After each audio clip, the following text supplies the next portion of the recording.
this.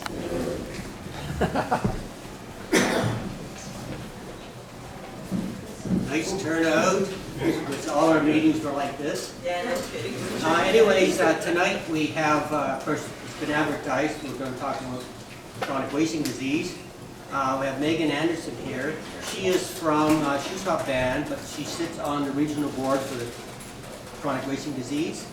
And Meghan also sits on with myself and on the East Kootenay Habitat, Wildlife and Habitat Advisory Committee, so we get to chat there as well. Anyways, I'll let Meghan just, she sent me a nice bunch of notes about what she does and all that, but it's better to hear it from the person himself. So I'll let her go over that with you and then she can start. And we are taping it tonight. Thank you, Rick, and thank you everyone for coming. I really appreciate the show and everyone showing up and all the advertisement that you guys did. I thought, wow, you guys really know how to get your hat out. There is a draw at the back on the table to win your own chronic wasting disease sampling kit. So there's just little pieces of paper, put them in the bag, and then at the end I'll draw. And hopefully you'll see, maybe this presentation will motivate you to start sampling for chronic wasting disease yourself. So a bit of a background, I work for the Shuswap Band. I am their senior wildlife biologist. I only started with them in April.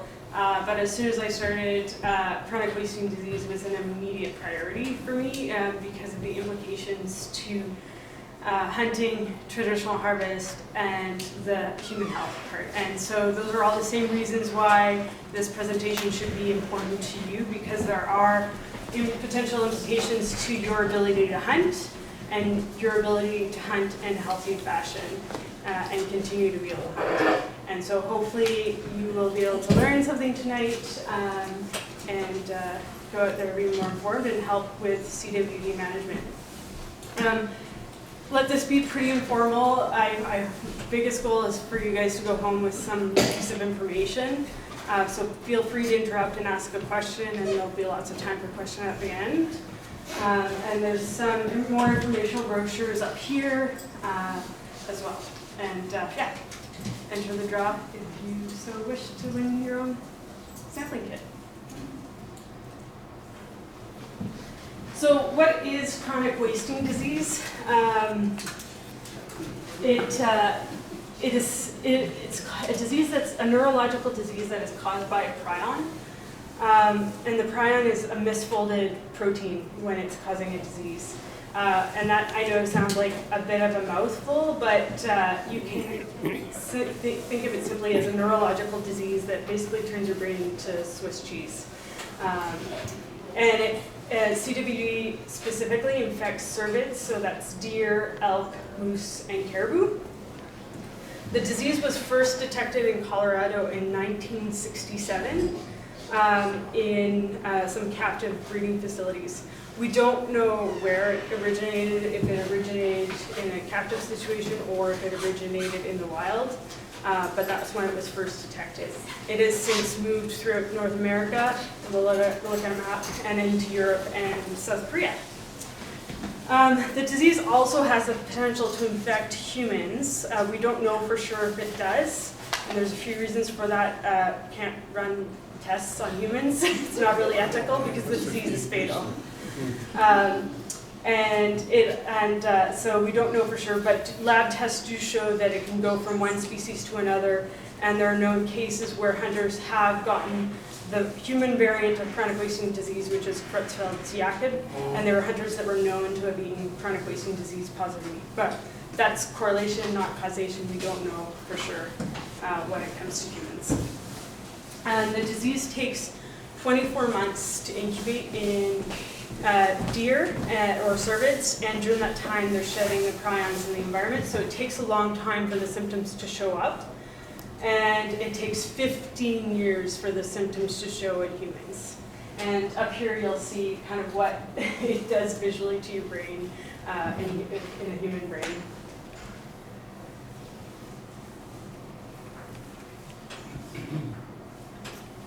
Sorry, Meghan, I don't understand that. Sorry? there's a potential for human infection, but yet it takes 15 years for symptoms to become evident in humans. So It's just a really long incubation period. so yeah. the last bullet Yeah. is telling me that you've got evidence of it showing up in humans. Well, so it's a prion disease, and so the prion that causes CWD, we don't know for sure if it causes what we call Creutzfeldt-Jacobs in humans, but it's the same thing. You can get that another prion disease, and get Creutzfeldt-Jacobs. We just don't know for sure the CWD prion causes Creutzfeldt-Jacobs disease, which is the neurological disease in humans. It's like in the same class as the bovine encephalitis disease, BSC and TSC. It's all the same. It's a prion disease that affects the brain, and so it's that protein that's being misfolded, and then it causes essentially a lot of damage in the brain.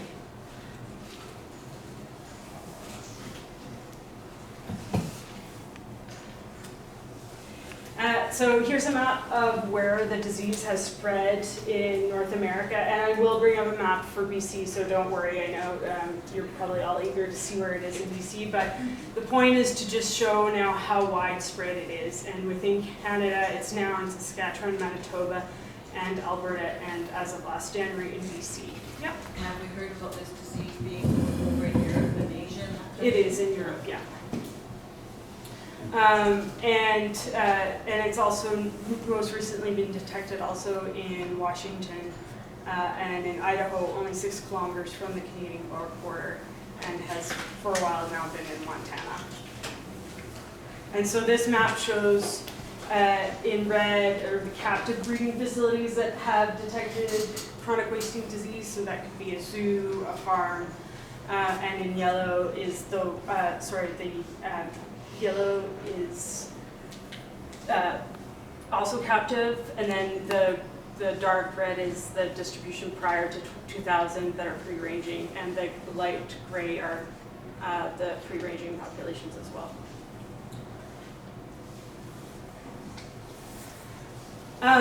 So CWD spreads through bodily fluids primarily, so that would be mucus, feces, urine, blood, semen, and that is the primary mode of transmission of the prions spread in the environment.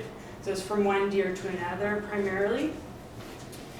It can also be transmitted from mother to the offspring, and it can also be potentially transmitted from animals licking at the soil, and then plants will also take up the prion, and so it's also possible for animals to ingest the prion from eating plants. We don't know for sure, but we do know that the prions do appear in plants.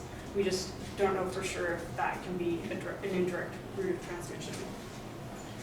So it can spread through a number of different mechanisms. How long can the prion exist in vegetation? It can last in the environment for 10 years or more. So it's very long lasting. And the other hard part about this disease it takes 1,000 degrees Celsius or more to destroy it. So just a wildfire won't do anything. You can't just cook your meat and say, great, I've eliminated that prion, that won't work. So it's not like bacteria or viruses that could be denatured with heat. It takes 1,000 degrees Celsius. In fact, BC looked at trying to get an incineration facility to be able to burn this, and it's really hard because of our air quality legislation, but that's what we would need to properly get rid of CWD infected meat.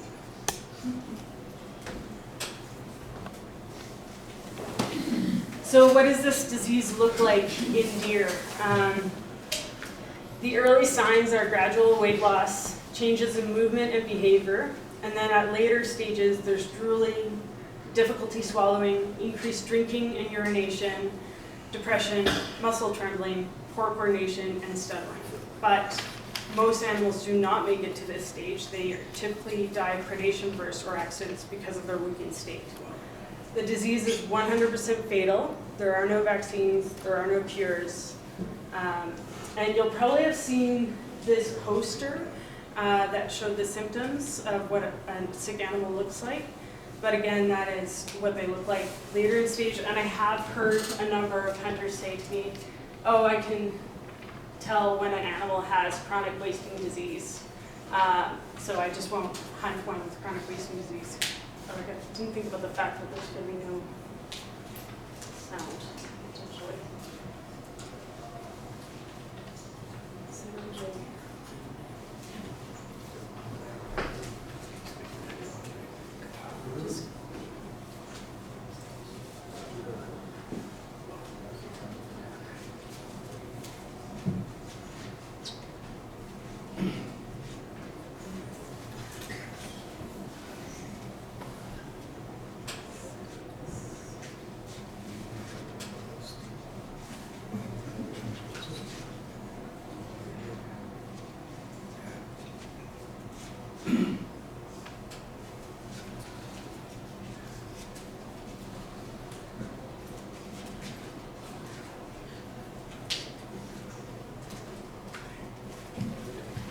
Chronic wasting disease without showing outward signs that we would recognize as indicating that this deer is sick.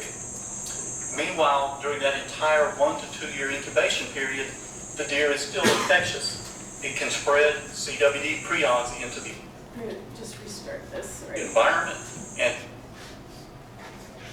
to other deer.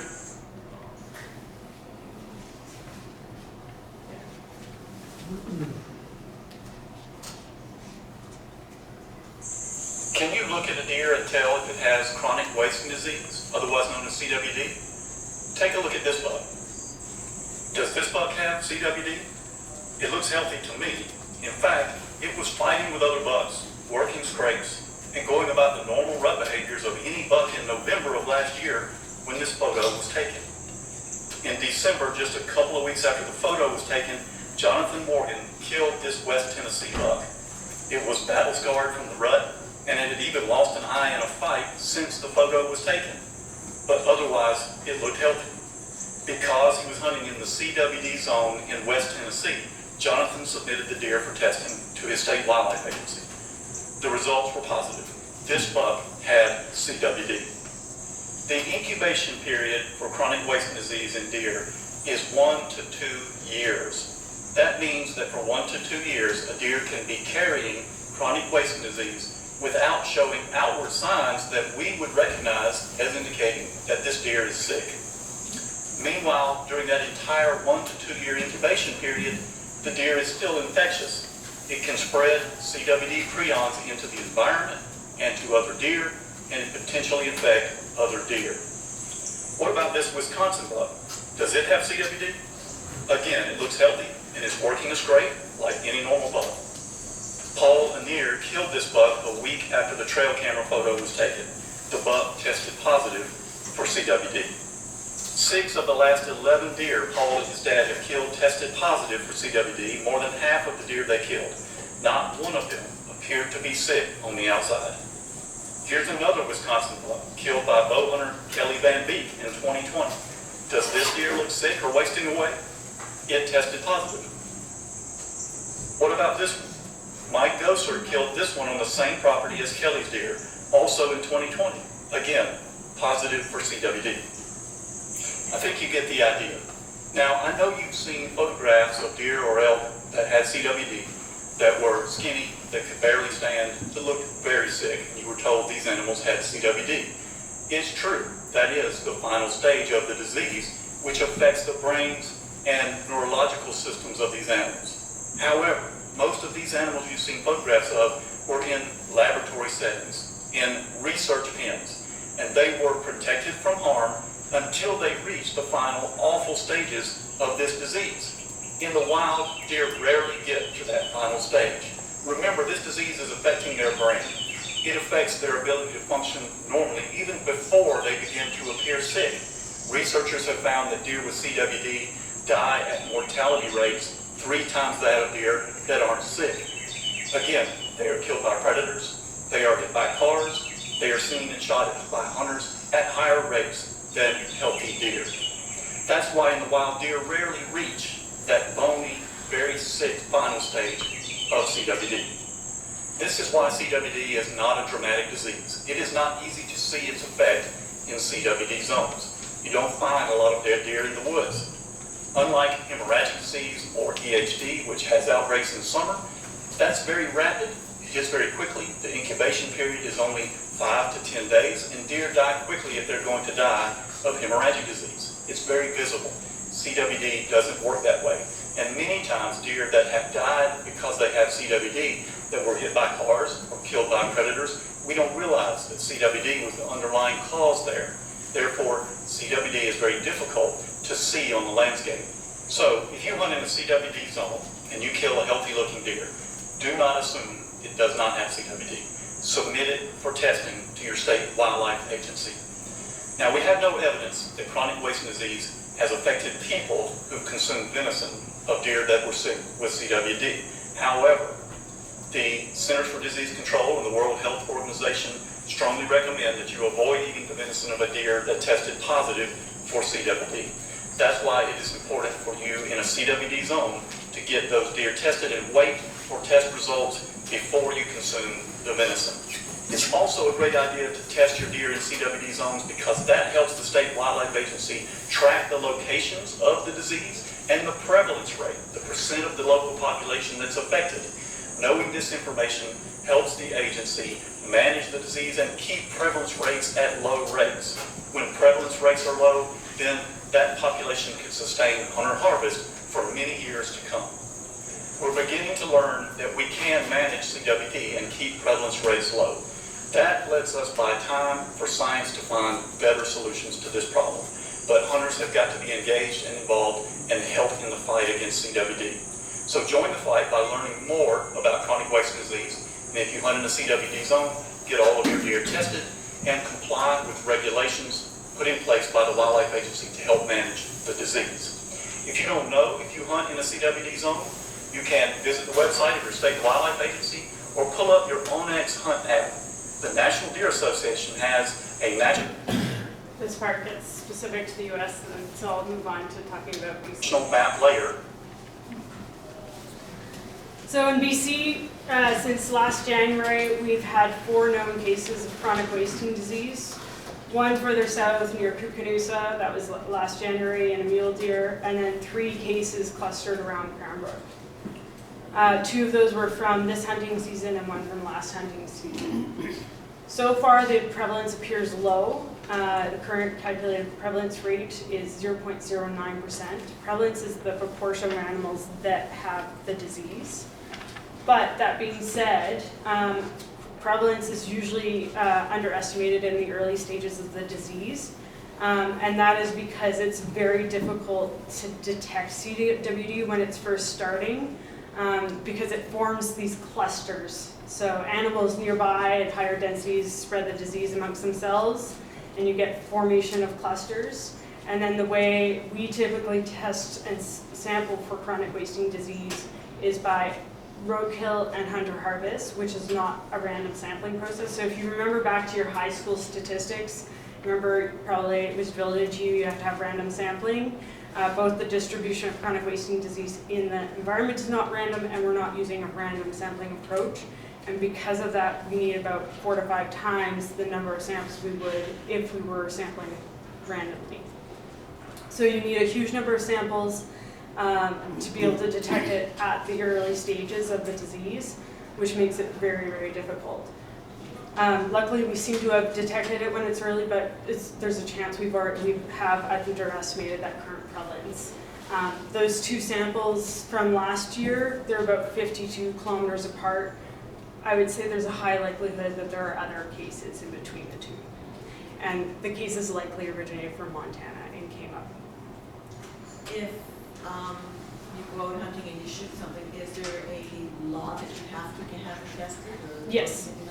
Yeah, anybody hunting in the chronic wasting disease management zone, and I'll have a map of that later, is required to submit the head of a deer, elk, moose Not caribou, because there's no hunting of caribou in that area. They've been extirpated. It's highlighted really well in the regulations. They're really, really well. Although they're, yeah. we'll But get- people aren't reading them. Yeah. Well, that's the other problem. Yes. Yeah. At the end of the day, we really have a narrow window of time to respond to chronic wasting disease and effectively manage it. Once the prevalence gets too high, you've lost any chance of trying to manage it. So it's important to try and manage it early on, catch it early on, and manage it really early on. If it gets away from you, as you can see by the characteristics of the disease, it'd just be too hard to manage because it's a prion that exists for 10 years or more in the environment. So Megan, Yeah. manage how? Sorry? Manage how? We'll get into that. Thank you. Yeah. With the testing, because you're testing all the ungulates, what about all the predators that are eating the ungulates? Are they tested? And if not, why? No, as far as we know, the predators aren't getting the disease, but But cervids are susceptible to Yeah. CWD, yeah, exactly. Yes. so why aren't they tested? Cervids are? Yeah. Yes, the cervids are tested. Cervids are deer, elk, and moose, and Or, it's sorry, Yeah. cats. cats. Oh, we don't know if cats would be susceptible. As far as we know, On the sites I've read on CWD, the cats are susceptible, oh, it's possible there. but canines aren't. Okay. What about sheep and- bears? Sheep and goats? Sheep have their own version of the prion disease called scabies. It's another prion type disease.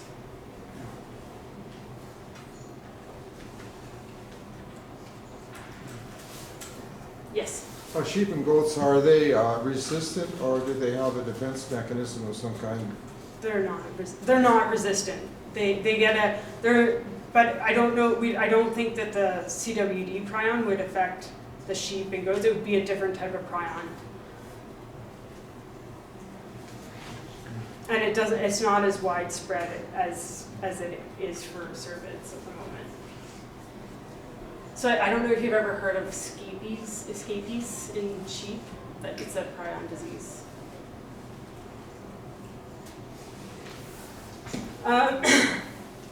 Once the disease, CWD, gets to 20% prevalence, there are noticeable population declines in the population.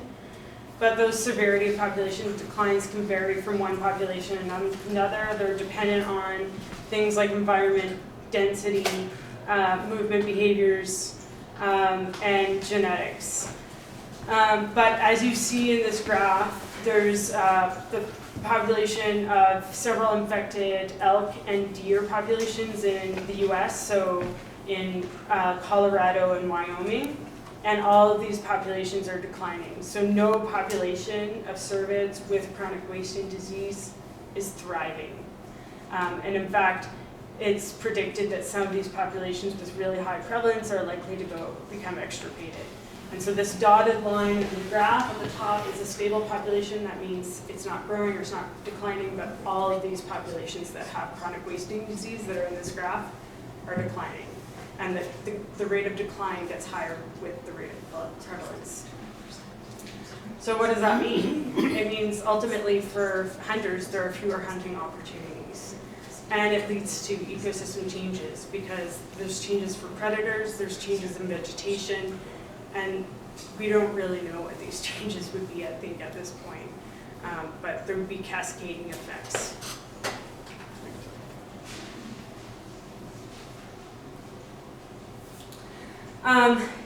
It is a slow-moving disease, luckily, to spread across the landscape. If we want to kind of have an idea of what can happen over time, we can look at what has happened in Alberta. So chronic wasting disease was first detected in Alberta in 2002 on an elk farm and on a deer farm. And then it was first detected in free-ranging deer in 2005. Following that detection, in 2005, Alberta implemented a herd reduction process to cull deer at those known CWD locations between 2005. But then due to public outcry, the program was stopped in 2008. And that is when you can see on this graph, so the prevalence stayed quite low, and then following 2009, the prevalence started to take off, and then the first case of chronic wasting disease was detected in moose in 2012. And now the prevalence of chronic wasting disease is around 20%. Yeah. I'm from Alberta, in Hunt, Alberta, Yeah. and I hunted the areas that it was first detected, and I was there before and after the call. Mm-hmm. Okay. That particular graph would show a prevalence rate of all deer analyzed, not just deer, but it's only the deer analyzed, right? Yeah. Okay. And in 2024, I'm interested in what the correlation of that graph is, and we're starting to see these things. So, for example, 2024, 43% of the mule deer bucks tested had CWD. Something like 20% of the mule does had CWD. Something like 14% of the whitetail bucks had CWD, and 8% of the whitetail does tested at CWD. So that's an average of all of the species over all of Alberta. Mm-hmm. But equally, there is a predominance in mule bucks. Yes. Twice that level. Yes. Yeah. Right. The highest prevalence is in the mule deer bucks. And earlier, the 4 cases in BC, and 4 versus that sample, there's no comparison, but is there more whitetails? Yeah. More whitetails. So it's 3 out of the 4 were whitetails? Yeah. Yeah, so very, very early stages. Yes. Compared to Alberta, we're at very early stages. Okay. Thank you. And now the disease has spread over approximately 25% of the province, and so we'll have a look at where it's spread. And it came in from the Saskatchewan border on the east, and it's moving west.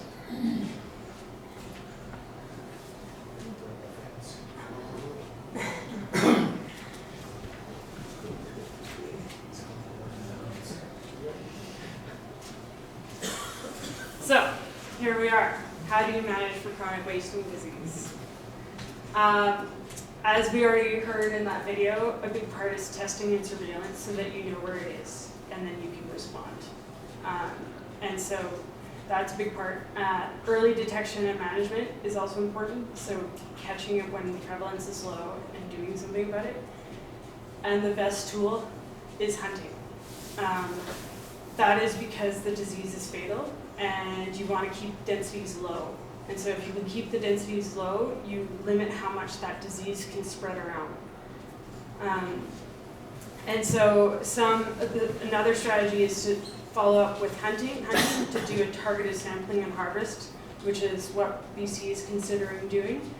And that allows you to really try and target lowering that density around those cases of chronic wasting disease. Another tactic to do is to harvest closer to peak breeding date, so around November, and that tends to be most effective at lowering that prevalence rate. So, to give you some numbers, for every 100 additional males harvested, there's about a 2% decrease in chronic wasting disease in deer. For every 1,000 additional males harvested, there's about a 19% decrease in the disease. Another important thing to do is reduce attractants, so don't feed deer, don't put out mineral licks. And then urban areas tend to be CWD hotspots. They pull in deer are at higher densities, there's a lack of predation, so they're a source of spread and of the disease. So it's important to consider using reindeer cover. And then, of course, for us in BC, because all adjacent provinces and states have CWD, we need to be working with adjacent jurisdictions on managing the disease. During a cull, what's gonna happen with the infected animals, since you don't have an incineration? Deep burial at a landfill. So if you bury it, you're just delaying the, Well, you're You know. hoping that it doesn't come up. hoping isn't an answer. Yeah, I agree. The best is to incinerate it. Parks is going to be putting in an incinerator for chronic wasting disease. But under the BC air quality laws, there's no way you can build an incinerator. They've looked at it and What about a crematorium? I don't know if that gets hot enough or not. That's a good question. That's a question I don't really have the answer to. But I will ask that at one of our next meetings.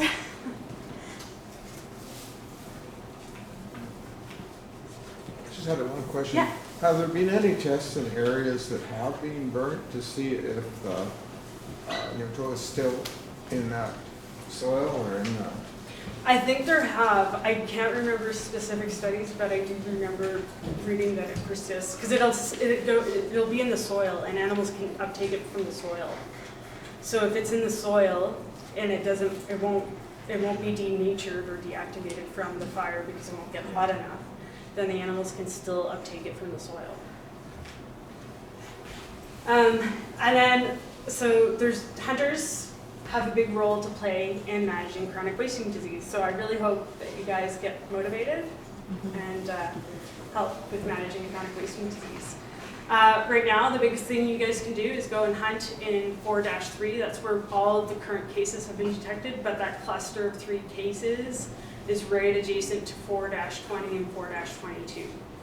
Do not be afraid of hunting in these areas. The prevalence is still low. We have a system to test for it, but we also need you guys to help keep the density low, right? So don't be afraid of hunting in these areas. Don't worry about up here, there's not much left up here. Why, because you've been out hunting? That was the reason why.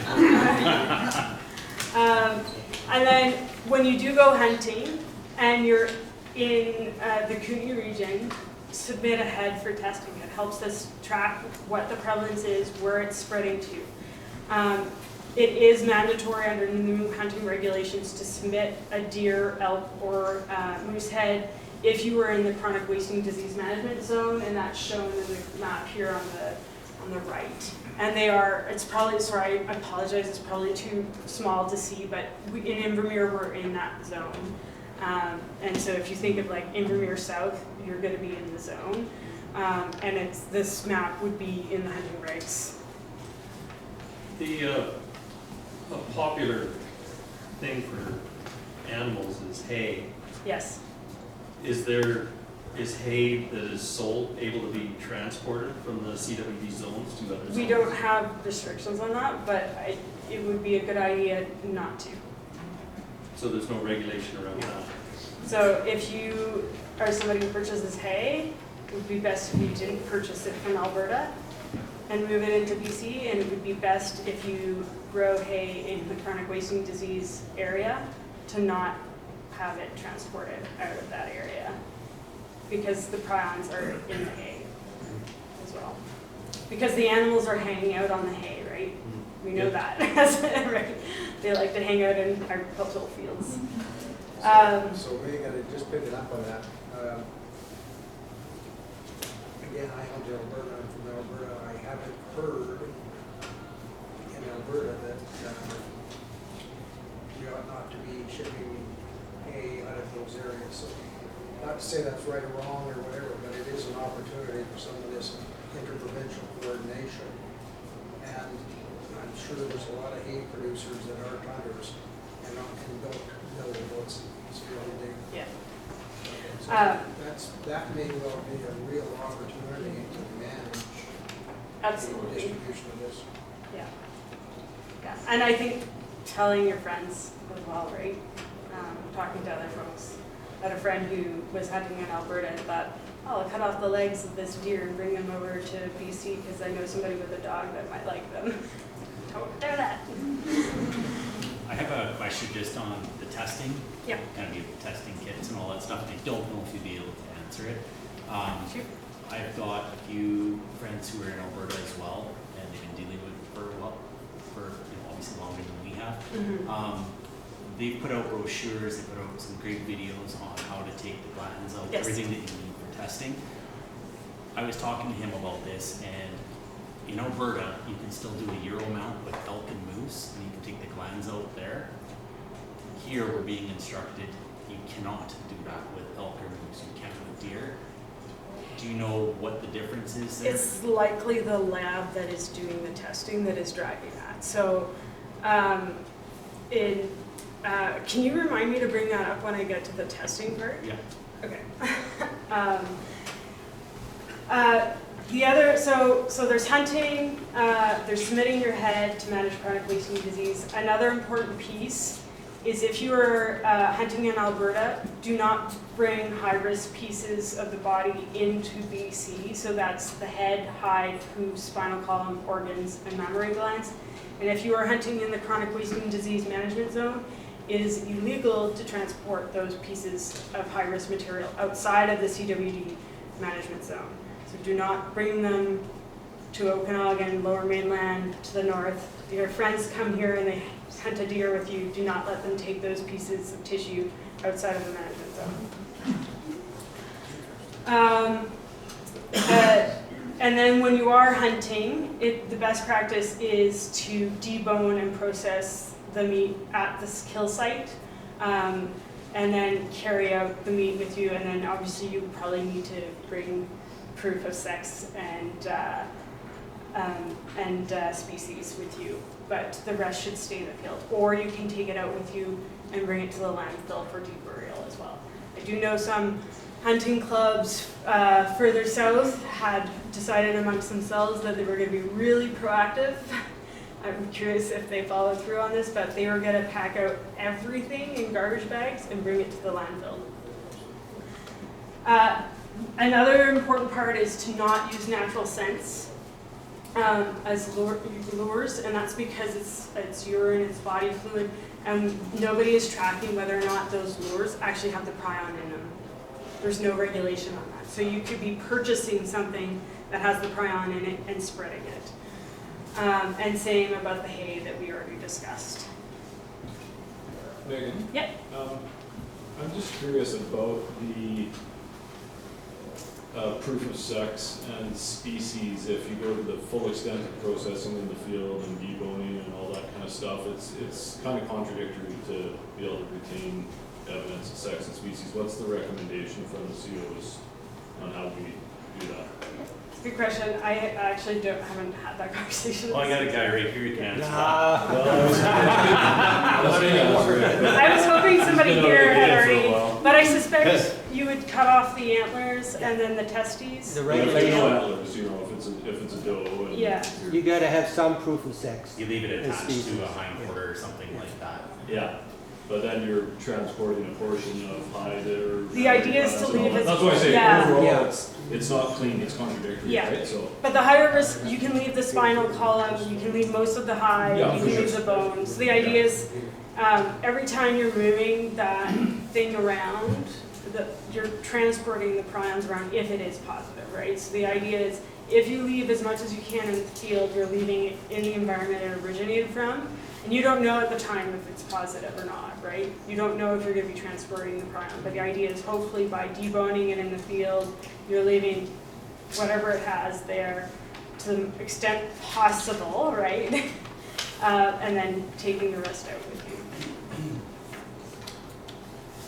Yes? Would that also influence like hide tanned clothing and whatnot too? So are you talking about tanning stuff with brains? Or like using, The just process collecting? is pretty rigorous, and there's nothing much less of the hide by the time they're done, so. Sorry, can you repeat that? I'm not sure what, I didn't quite hear it. Yeah, say if you got a buckskin vest Yeah, factory, yeah. what would you What have to to do? do? So I don't know. I think I don't know if you could do this with a hide, but 40% bleach is the recommended thing to clean off materials for the prion. There's a pretty strong bleach solution, it would bleach the hide. Yeah, that's a question I'm not sure about if you're tanning. The other thing you could do is hold on to the hide and wait to see if it comes back negative. Sorry, we're gonna Yeah. get 40% bleach. Good. I'm imagining my butchering table. Yeah, 40% bleach, clean it up. yeah, So does bleach then kill the pyrons? yes. Okay, thank you. No, thank you. So, how do you submit your head for testing? It's 3 simple steps. You cut the head off. You cut off the antlers. The reason for that is there's not enough space in the freezers to put full head with the rack on it. And if you have a deer, you can just submit the lower jaw and the upper part of the neck.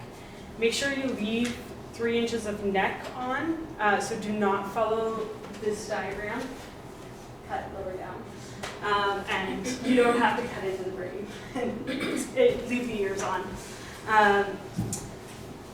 So if you have a deer, you can just remove the lower jaw and the neck and submit that. And so I don't know what the process is in Alberta. There's a couple of different ways of collecting the tissues and running the test. Our lab is in Abbotsford, and we have a very strict process to follow to collect the tissue samples. And for moose, elk, and caribou, you collect the obex as well as the lymph nodes. And the obex is really close to the brain, so if you just cut off the lower jaw, you'll miss the obex.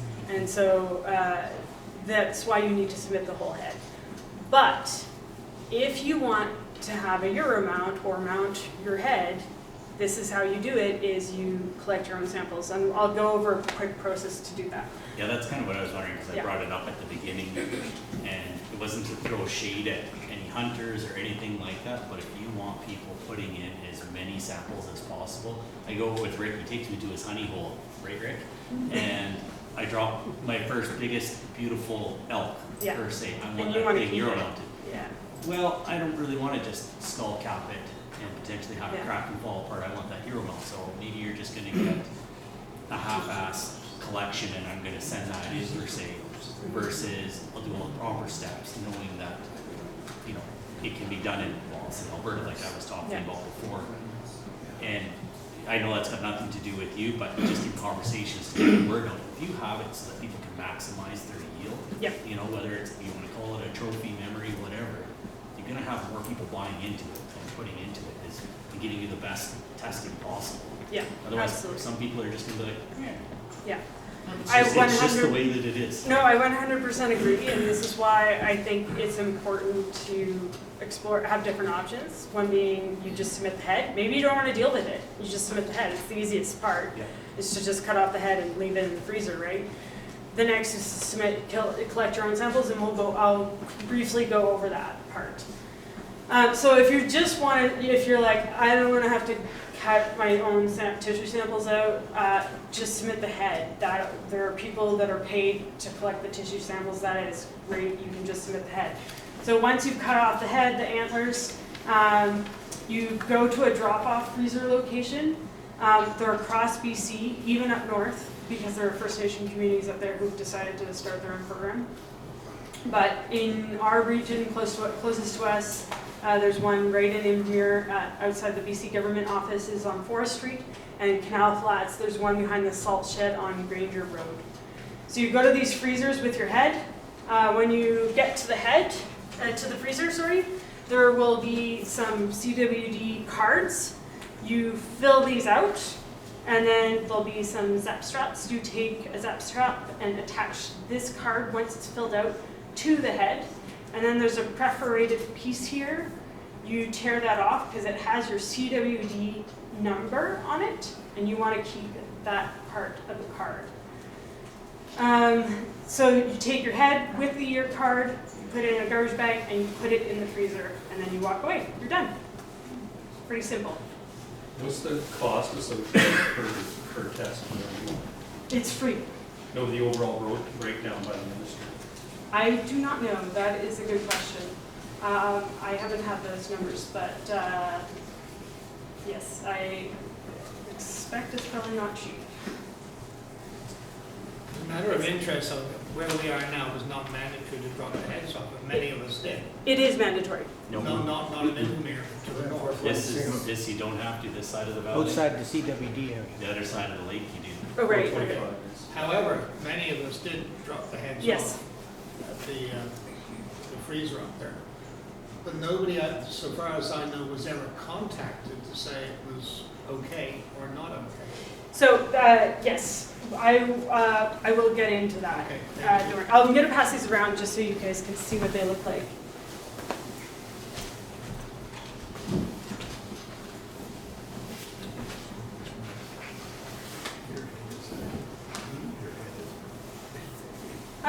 If you choose to collect your own samples, it's not that hard, but it is a bit, does require some finesse and being careful. And there are really good videos online. BC has posted their own videos, and there's other jurisdictions that have videos, but I would say follow the BC ones. And I will pass these around, and there's extras for people to take home. There are QR codes to the videos to how to collect your own samples. So this is for a deer. For a deer, you collect the lymph nodes and the tonsils. So the step is you cut into the neck, you look for the lymph nodes, and they tend to hang out in the fat pockets, so they're the easiest because you just look for the fat. And then you go and find the tonsils, which are in the throat, and take those out. You collect the 2 lymph nodes, the 2 tonsils, you take those, you put them in a bag. You label the bag with your chronic wasting disease ear tag number, and you take that bag of samples and your ear card, and you put that in a bag and you drop that off at the freezer. And if you had a moose or an elk, you would collect the lymph nodes, so very similar process. Not the tonsils, you would collect the obex. And I will pass around some other diagrams, and you'll see what the obex looks like on a map. The obex is really hard to get out and not destroy. The best tool for that is a big fruit spoon.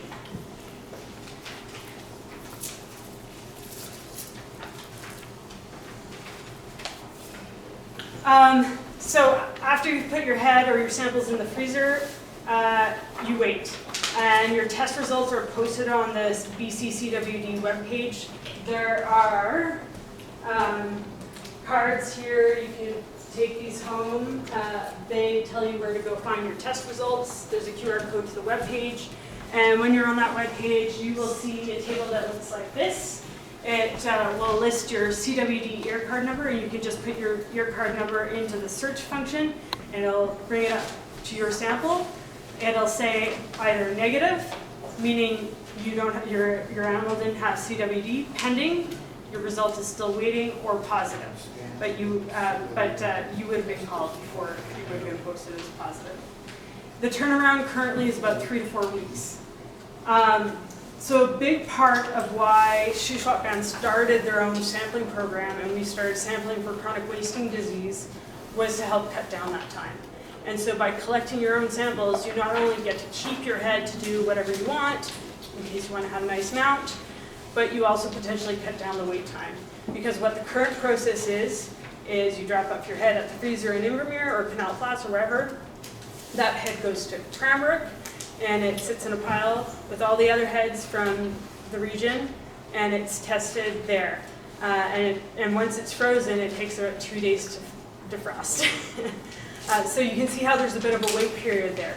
But if you collect the samples yourself, your samples just get transported to Cranbrook, and then as soon as they are ready to mail out the next load of samples, it just goes with the next samples. So you just sped up the process. Megan, if you're hunting or harvesting an animal in the CWD designated zone, is there any recommendations about handling the animal? To debone and process it in the field. No, but Oh, for safety your own wise. safety? Yes, gloves. should you be wearing gloves, mask, should you not touch fluid, should you? So there was that video earlier and they're wearing these like big masks and I was laughing, I was like, I don't do that. I just wear gloves. It wouldn't be a bad idea to like have glasses. I've heard of people sampling for chronic wasting disease and the blood splashing in their eye. Yeah. So the more PPE, the better. I typically just wear gloves. So I'm not gonna say don't wear more PPE. No, I just but wondered if there were yeah. recommendations. Yeah, I just wear gloves and then I disinfect everything after the process. And I use like plastic sheeting so that it's easy to just keep a neat work site and everything goes in the garbage and then it goes to the landfill. A couple of people that I know that are dealing with this on a yearly basis, gloves for sure, and they actually have specific tools that are in a specific bag, and those tools are used for when they're around the spinal column, anywhere where it's more prevalent, like not so much when you're just deboning like your big legs and stuff, but up near the spinal column. So they'll literally have specific knives that only get used for certain parts of the body, and they just feel that it helps lower the risk of transferring it from here to over here, just with the fluid itself, and then just kind of impacting the rest of your tools or whatnot. The CWD sampling kit, and you don't need a kit that's as complete as this one, but it has its own knife. It has a scalpel blade, it has tweezers. Like probably you have a lot of these things at home already, but the point is that you have a designated kit that is only for sampling for chronic wasting disease, so you're not using the same knife to cut your vegetables afterwards, right? And so the point of having a whole kit is that designated set of tools that are just for that. But most of you would have all the things you would need to do CWD sampling at home. So the point. What would be a recommendation to clean those tools when handling one animal to another so there's no transfer? The bleach, 40% bleach. Yeah. I also will go get those Lysol wipes that have bleach in them and use that in between sampling. So we just have to bleach a CWD zone and that would make it. Yeah. I'd kill a Bring bunch in the of Mars bomber. kill a bunch of animals and bacteria in the process. Not a good plan. You had said 1,000 degrees to burn or to make the prion go away. Yeah. What's the other side? How cold? I don't know if freezing would do anything. That's a good question. I don't know. Okay. I would like the heads go in a freezer, so your regular freezer wouldn't do anything to the prion. What about Saskatchewan winter? Yeah, that's a good question. That's another level. So, Okay, from but it's in Saskatchewan, so I would say probably it's resistant. And so you have to wait 3 to 4 weeks to get your testing results.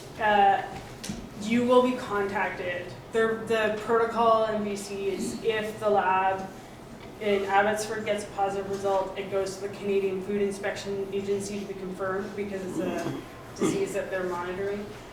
And they will phone you and say, Bob, sorry to tell you, your sample is positive. And then they will go through a process of telling you what to do with the meat, and probably a CO will come and pick up the meat from you. Hopefully you haven't eaten it by then, because the World Health Agency, the BC Health officials, Canadian health officials, all recommend against eating CWD positive meat. People do it though. Yes? How are you handling the guiding industry as far as transporting this? The same regulations apply to them. Well, you're gonna get shot if you cut a head off an animal like that and start cutting his throat and stuff. Oh, for submitting test samples? I would guess that the guides are probably collecting the samples themselves. I can cut into a head and collect the samples without doing much damage to the mount. You gotta show those guys how good. Sure. Yeah, that's a good question.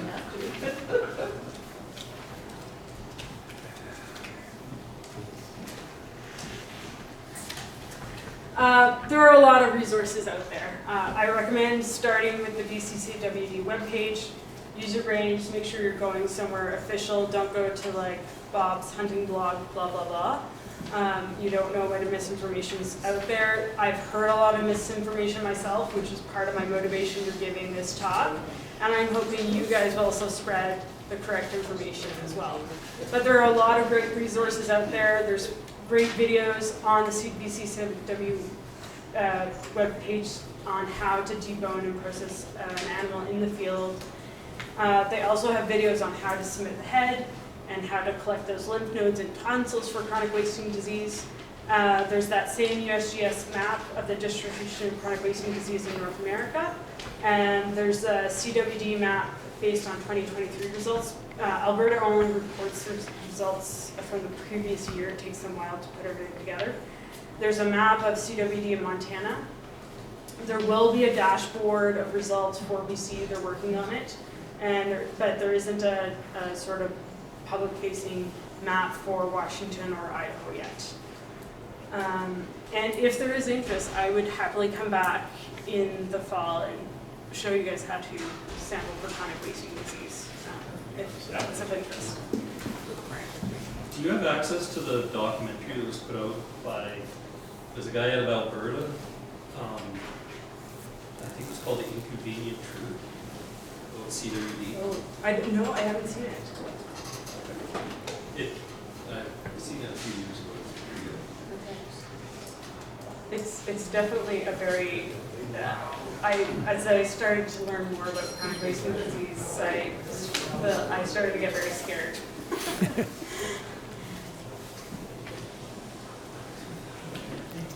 Any questions? Any questions? Just to be clear, so if you're deboning your animal in a field in a CWD zone, you still have to bring the head in? Or You leave it behind? Well, so you could choose to collect your samples in the field, but you will need to show the proof of sex and species.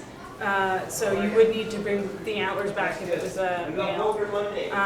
But you could leave the head theoretically there, as long as you're bringing enough proof of the sex and species back with you. Yeah, and I guess that's the example I'm using. It was a doe in the example I'm thinking about, and it was deboned and the spinal column, head, everything was left behind.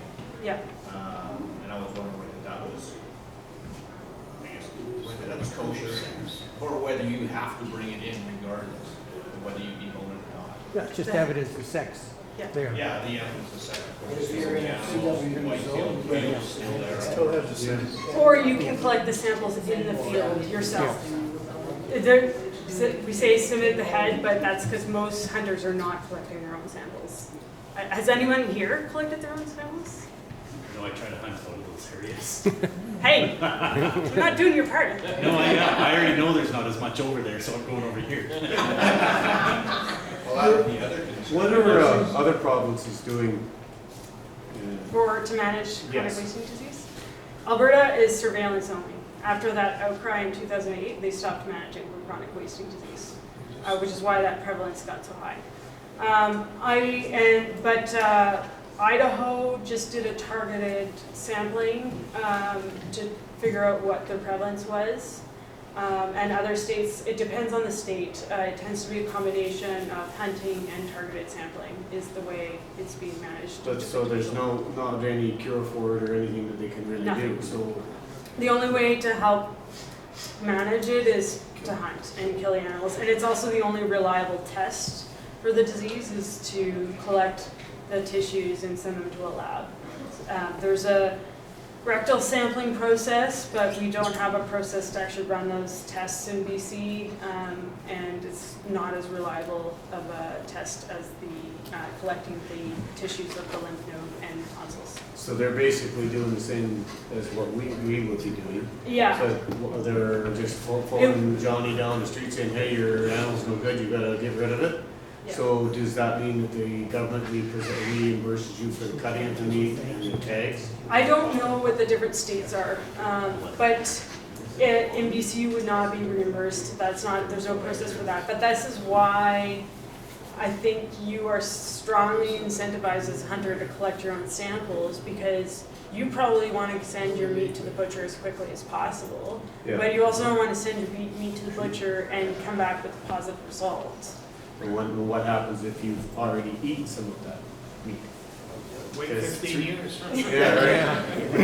It's already down here, you're getting up there, you gotta Well, look who's talking there. You're as much as I am there, buddy. I was just wondering, like, if you've already eaten it, then what do you do? Eaten some of it, like, I know many of them here, they'll cook a steak as soon as they get the meat, or they'll cook a hamburger, or they'll cook. So what do they do then? It's like a 3-week turnaround time Yeah. now for your results, so like wait 3 weeks. Don't eat the meat. I eat mine sometimes. Okay, guys, just Doesn't one at a infect time, antelope. one at a time. It doesn't infect antelope. It doesn't. No.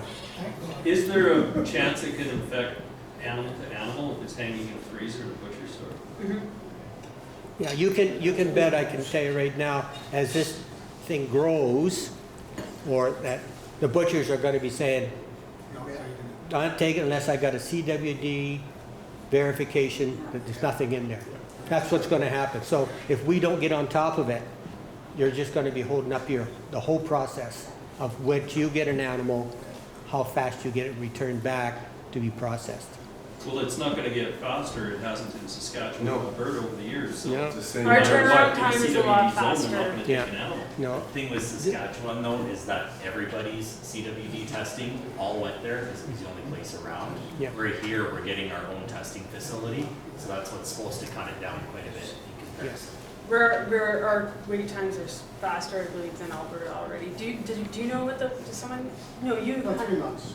to get a test result in But Alberta? again, it's a volume-based Yeah. situation, right? So can I make a couple comments? Yeah. So, right or wrong, I hunt in Alberta.